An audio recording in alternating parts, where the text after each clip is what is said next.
Hey! Hey! Alright, so masa yang dinanti-nantikan oleh semua orang, kita nak umum pemenang untuk kontes teka-teki berat lembu Pak Jamal dan Tok Hero kita. Yeah! Boleh saya sebut? 7 6 6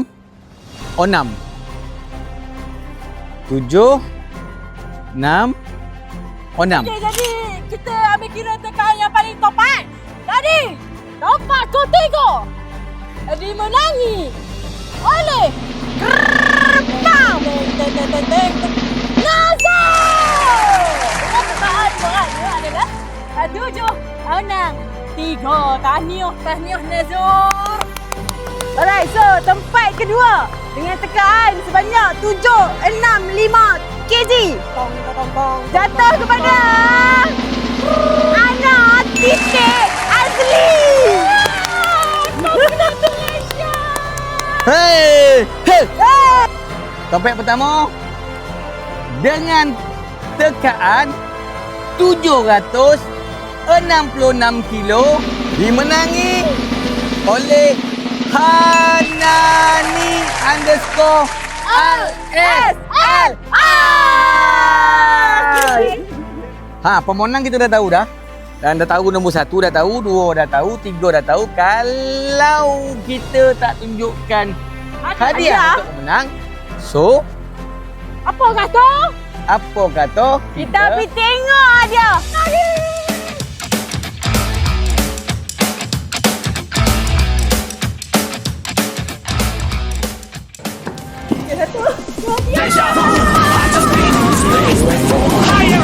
parah ada budak ni.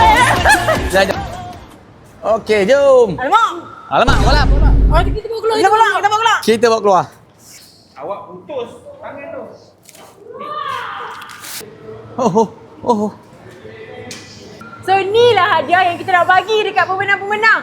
Tunjuk sikit. Tempat ketiga kita akan dapat mutton carcass. Pemenang dia adalah Nazor. Nazor.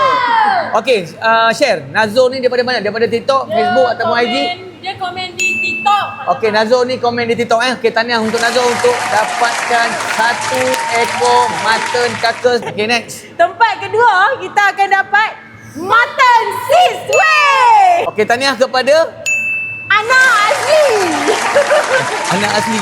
Bukan anak Muslim. Tempat pertama, for me this is the grand prize. Tahniah kepada Hanani _RSLI. Dia pulang dengan 1 ekor lamb carcass. Berjaya membawa balik 1 lamb carcass. So hopefully Hanani berbahagia bersama keluarga, dapat pulang hadiah istimewa daripada Kola Kita Farm. So, pada pemenang-pemenang ni, kita akan DM hangpa nanti. Tolong check DM. Kalau tak check DM, tak reply dalam masa seminggu, kita disqualify . Maklumat semua, saya nak mengucapkan ribuan terima kasih kepada semua yang participate dengan kontes kita kali ini . So kalau saya tengok balik dekat platform IG, dekat platform FB TikTok dan TikTok kita, YouTube juga. YouTube juga, view dia dah melebih ratusan ribu. So kalau tengok dari segi komen tu sendiri, yang cuba untuk meneka untuk mendapatkan orang kata apa, mendapatkan hadiah-hadiah kita orang ni, lebih daripada 4,000 komen. Sebenarnya ada pemenang yang tepat juga, 766 daripada TikTok. Siapa nama dia? Ajim. Daripada TikTok yang akaun bernama Ajim. Tetapi Syairah, malangnya diorang tak ikut kita punya syarat pemenang. Which is, apa nama tadi? Dia kena tag 3 kawan, mention 3 kawan dan juga follow akaun Kola Kita Farm.